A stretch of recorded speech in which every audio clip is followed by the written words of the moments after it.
рамках одного фестиваля два совершенно разных жанра современной музыки – бардовская песня и рок. И, возможно, сложности, возникающие при настройке инструментов, не воспринимались бы исполнителями так легко, если бы не общее стремление музыкантов к миру. Гости фестиваля из Москвы исполнили произведение собственного сочинения в новом, никому неизвестном жанре.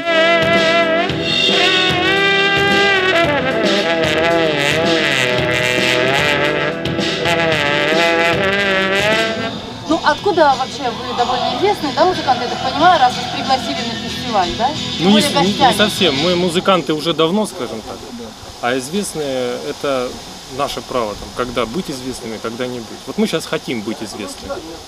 У нас есть желание стать известными. Мы берем и становимся известными. Вот так вот, с помощью вас. Я так поняла, вот я разговаривала сейчас с организатором, что за то, что вы здесь выступаете, никому ничего не платят. Это чисто так на добровольность сначала, да? Ну да, это наши спонсоры нам помогают. А, вот так, да? Ну, а то, что, вот, то есть, что тогда вас подстегивает, расскажите мне, пожалуйста, участвовать в таких вот? Ну, не то, чтобы в одним таких. словом, одним или двумя. Как хотите, хоть двумя. Одним музыка, двумя любовь к музыке. Это уже тремя. Любовь. Да.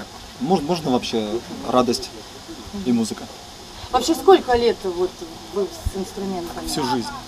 Как родились, сразу с инструментом. Вот сразу, да, родился, памперс на жопе, а ты... У нас не было памперса. Да. Хорошо, с Время было не то. Ребят, ну для вас что такое музыка? Это радость. Мы называемся «Радость Бенд» или «Радость Музыка». «Радость Музыка» – это наша идея. Подождите, группа ваша? «Радость Бенд». Радость Бенд, да. А идея сама – «Радость Музыка». Это еще больше, чем «Радость Бенд». Что, как называется жанр, в котором вы работаете? А вы слышали? Да. И как вам? Ну, классно, но я в музыке профан. Я всего 8 лет в музыкальной школе, вы отучились в этом. Да Я больше, чем я. Не понимаю, да? Нет, я из-под палки, поэтому я так. Ну, так что? Насчет музыки? Да.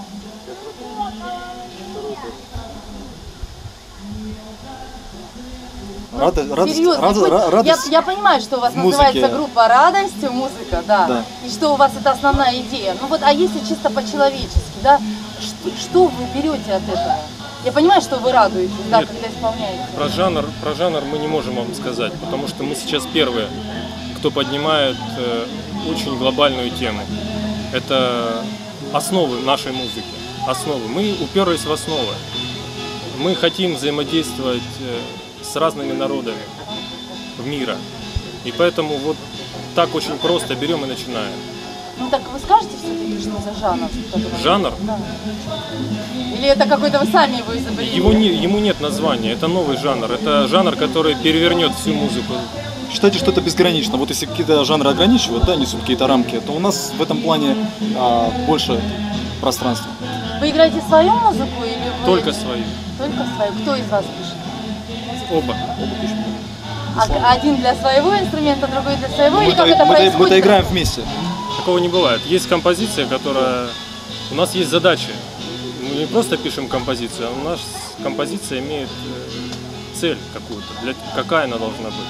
Мы делаем определенный строй для нашей композиции. То есть мы играем в другом строе, в других строях. Определенная тональность должен быть, тон, допустим, что вот эта композиция именно такая вот, не какая-то другая.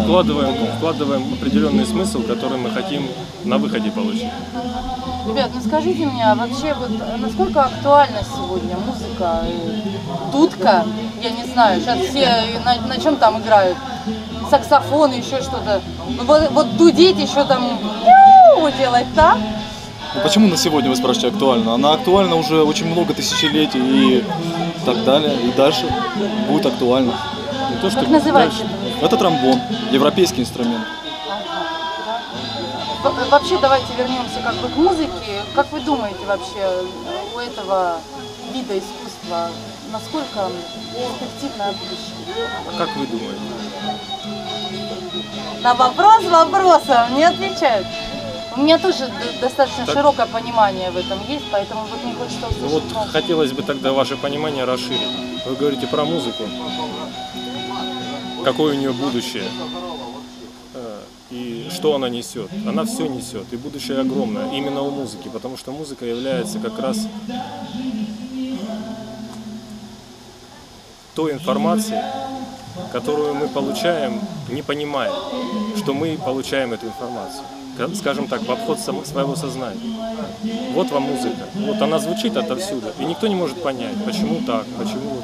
А человек определенным образом потом начинает себя вести, потому что он получает информацию через музыку.